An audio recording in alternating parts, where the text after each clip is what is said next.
ta chỉ mất tàu cho hồi Facebook là giờ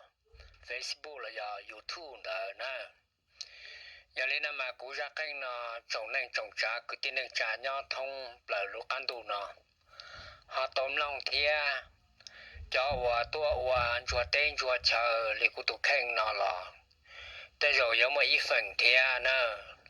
chỉ là chỉ bao sư ya bao luôn chia thế rồi có một cái tụ xe đó YouTube kênh thia nè mà giờ li nó cú chỉ bia là có nó lúc chạy lúc nhung là có bương về là thì chỉ giờ li nó cú chua trò hậu sư giờ tụ nông tàu rồng nó nhà giống cá xe là có tàu rồng thì nè tôi vẫn cho tên cho chờ tôi vẫn niệm mà niệm sủa giờ li nó có chủ giờ mua niệm mua chỉ mua cứ mua đi rồi tiền ở tàu cá tàu câu là số đời nó thì còn nhớ sáu cũng đi cũng nhớ sáu có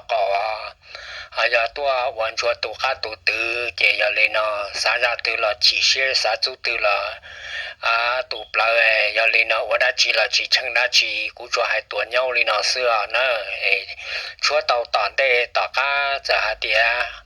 rong là hầm lòng ý rau hay chỉ rong là chỗ này trồng trà nhá thông bờ lúc ăn đồ khứ nó hầm lòng ý rau nhà nó这里家了nhà chúa nhà的nhà里nhà phần xua cụ thể chúa tàu tàn đây tàu cá chỉ rong là và thế chia sẻ thì sau đó nó là nhà ở chỉ xã里家thế nó mua li nó sữa